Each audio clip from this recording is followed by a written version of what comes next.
This video is sponsored by Skillshare. The first 1,000 people to follow the link in the description will receive 2 months free of Skillshare Premium. Stick around to the end to learn more.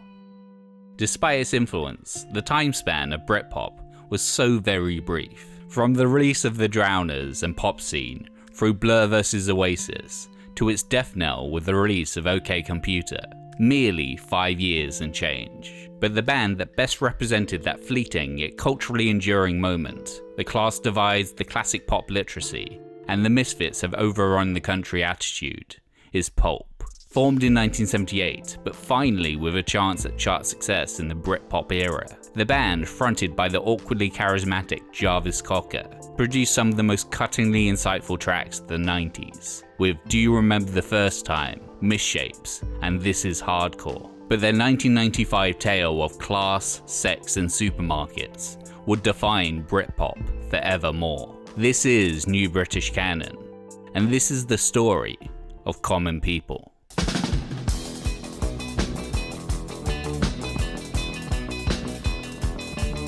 Pulp were formed in Sheffield in the north of England in 1978 by the 15-year-old Jarvis Cocker and his school friend Pete Dalton. Named after the Michael Caine film, they wouldn't play their first gig until 1980. By this point, Cocker and Dalton had already lost their first 2 members. Frequent lineup changes would soon become commonplace for the group.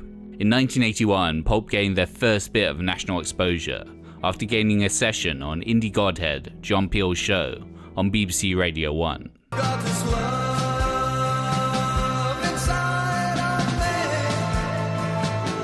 Their set showed off their rudimentary keyboard-affected sound, Cocker's vocals assuming the tone of a Yorkshire Scott Walker, their music a mixture of fellow Sheffield bands The Human League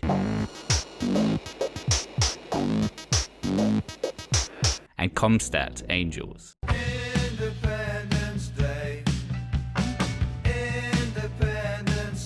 A disco-fied post-punk that would later be refined, evolve, and follow the band to their mid-90s heyday. Pulp's focus and only consistent member was Cocker. His gangly frame, glasses, charity shop fashion, and even his left-field first name marked him out from the normals of his hometown, but would define his music and Pulp's outcast status. Lyrically, he wrote about sex in ways few others dared. Little girl with blue eyes, there's a hole in your heart, and one between your legs. I was struck by the massive discrepancy between the way relationships were depicted in the songs I'd heard on the radio and the way I was experiencing them in real life, so I decided to attempt to redress the balance, to put in all the awkward bits and the fumblings. This became the blueprint for the way I worked, an attempt to marry inappropriate subject matter to fairly conventional pop song structures, to try to create the kind of pop music I wish had been there for me in my hour of need. The rest of the 80s would provide Pulp limited upward momentum, though they released 2 albums in the form of It and Freaks.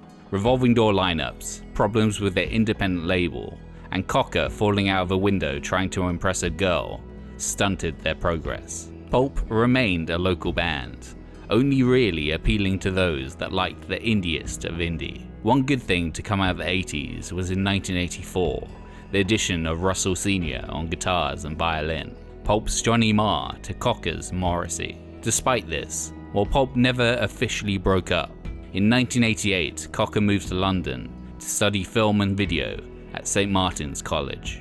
During the 90s, the fortunes of Pulp would improve significantly. In 1990, their single My Legendary Girlfriend had been an NME's Single of the Week.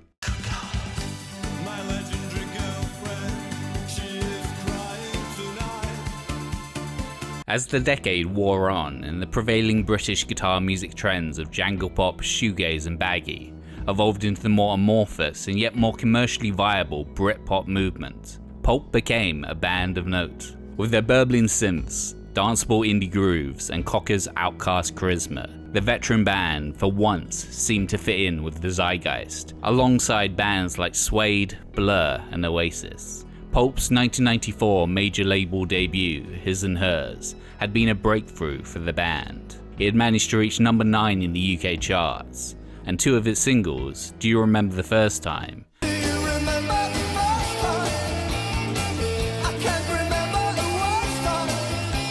And a re-release of Babies.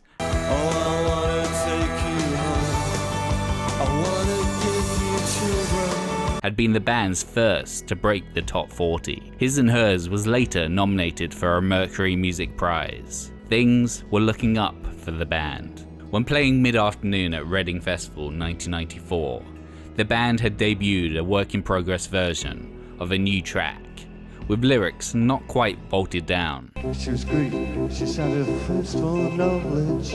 By this point, the lineup of Pulp, alongside Cocker, consisted of Candida Doyle on synthesizers, Russell Sr. on violin, Steve Mackey on bass, Nick Banks on drums, and touring musician, soon-to-be full-timer, Mark Webber on guitar. Coming into 1995, this version of Pulp and this inauspicious track would make the group a household name.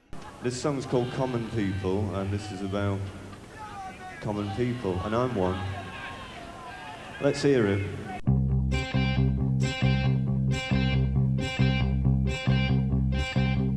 Common People had been prompted by Cocker's time in London. Having traded in some old records at Notting Hill Record and Tape Exchange, he decided to buy a small Casio-tone MT500 keyboard with his store credits. When you buy an instrument, you run home and want to write a song straight away. So I went back to my flat and wrote the chord sequence for Common People, which isn't such a great achievement because it's only got 3 chords. I thought it might come in handy for our next rehearsal.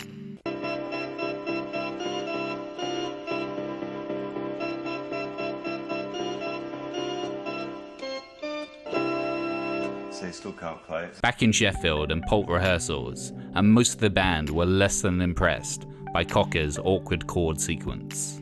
Mackey had compared it unfavourably to Emerson, Lake and Palmer's Fanfare for the Common Man.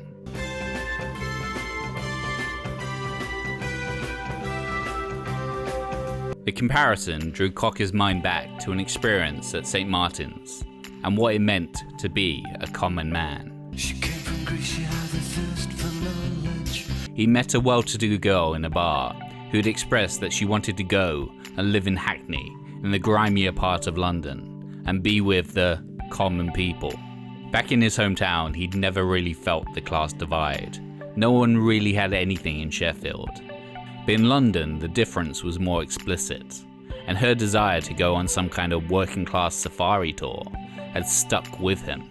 Are you sure you wanna live like common people? With this narrative in mind, he wrote some suitably acid-tongued lyrics inspired by this encounter.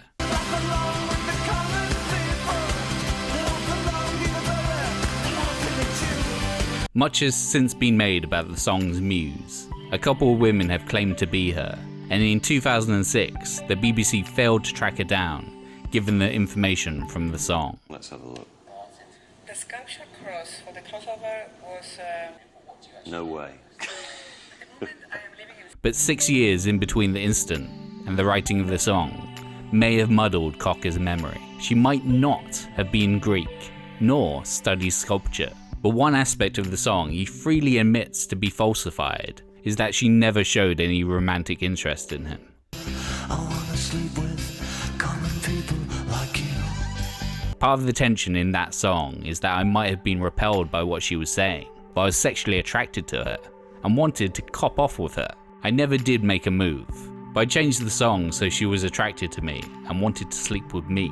In the song, the girl wants to live and sleep and exist with the common people, as she sees them as exciting, risk-taking entities. But the radio edit of the song cuts what Cocker considers to be the punchline. We will never understand how it feels to live your life. She will never understand that their live-for-now mentality is driven by sheer desperation. With no meaning or control, and with nowhere left to go. They dance and drink and screw because there's literally nothing else to do. And they burn so bright whilst you can only wonder why. She will never live that way. The lyrics of Common People epitomized an atmosphere of glorified laddishness that emanated from the Britpop scene. Oasis were working class heroes, and the middle class Blur were attempting to feign a lower class status. Who's that gut lord marching?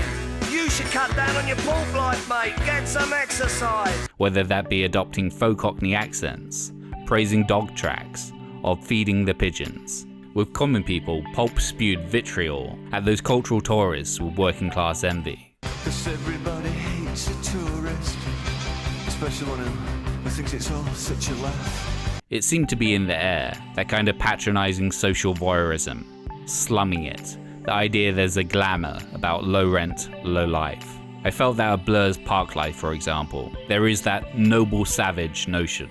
But if you walk around a council estate, there's plenty of savagery, but not much nobility going on.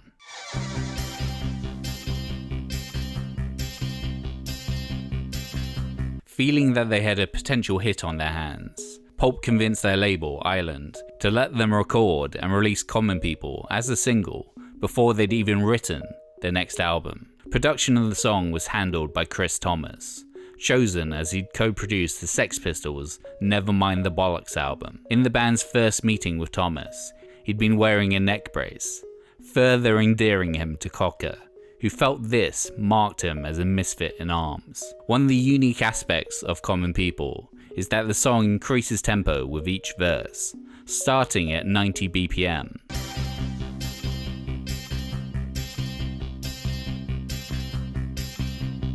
With the final verse racing to 160.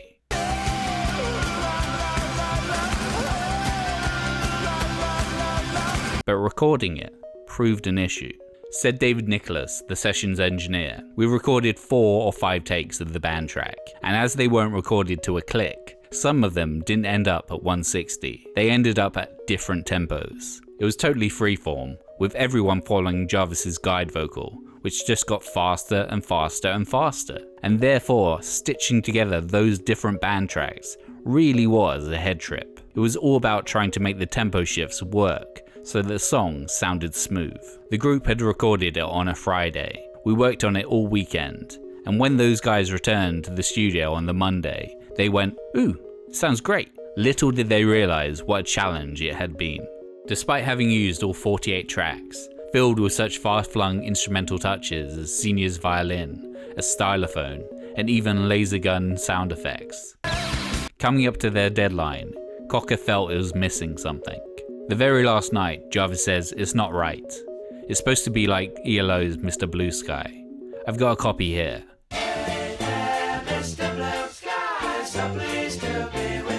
Then right at the end, at 4 in the morning, Jarvis said, "I want to put an acoustic guitar on now." We just put on the vocal mic. It was the crappiest sound you'd get, and it was compressing so much, it just sunk it into the track. It glued the whole thing together. It was the whip on the horse that made it go.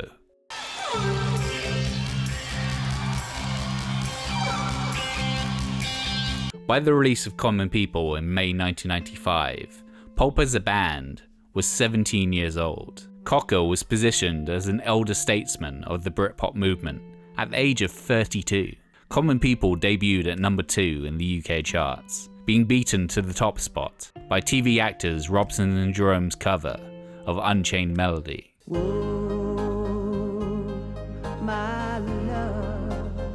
That would go on to be the highest selling UK single of 1995, but nowhere near as important to British music as Common People. Pulp would never get a number 1 single. Their second best attempt was later that year. Sorted for Ease and Whiz made it again to number 2.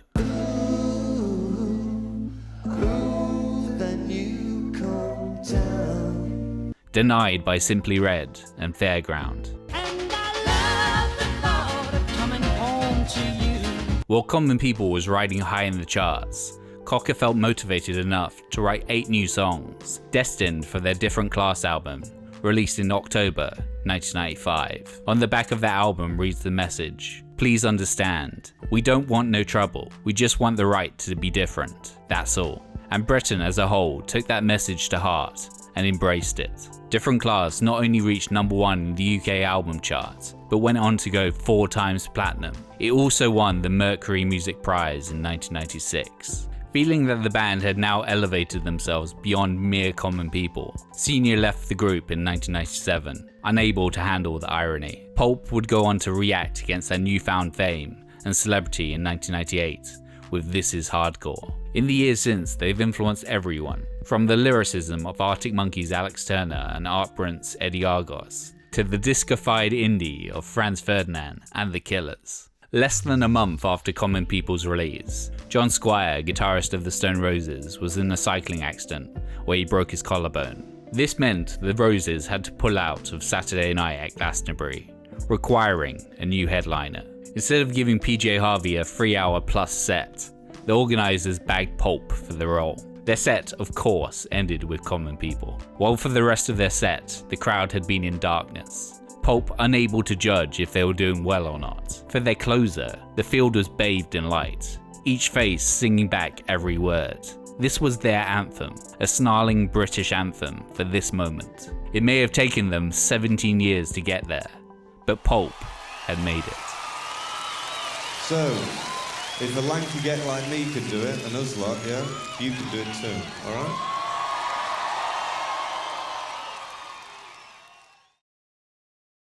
Do you want to achieve something? Improve a skill? Want to just find something to do in this unproductive void? Then Skillshare may be the service for you. Skillshare is an online learning community for anyone who wants to learn something new, where millions have come together to take the next step in their creative journey. This week I watched the Perfect 100-Day Project, your guide to explosive creative growth. Over a half-hour runtime, Rich Armstrong, founder of Tap Tap Kaboom, leads you through what a 100-day project is, how it can increase your creativity, as well as some insightful tips and tricks on how to make the most out of the experience. But maybe productivity is something you have nailed down. You controlled your procrastination years ago, and now just need to snack efficiently. With Alana Karp's The Perfect Grilled Cheese, Skillshare has that too.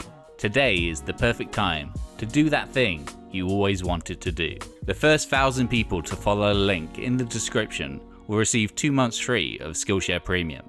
That means you'll be good until October. After then, Skillshare costs as little as $10 per month for unlimited learning. So click that link, acquire a new skill, and become a better you. Thanks for watching. What is your favourite Britpop song? Comment down below and like and subscribe, maybe. I'd like to give some shoutouts to my new top tier supporters: David Ricketts, Julia Marquez, David Gomez, Simon Fee, Dan Hess, M. Barrow, Courtney Koresh, and a special thanks to James Taraga. Thanks a bunch. Your donations allow Trash Theory to continue. And yeah, I'll see you next time.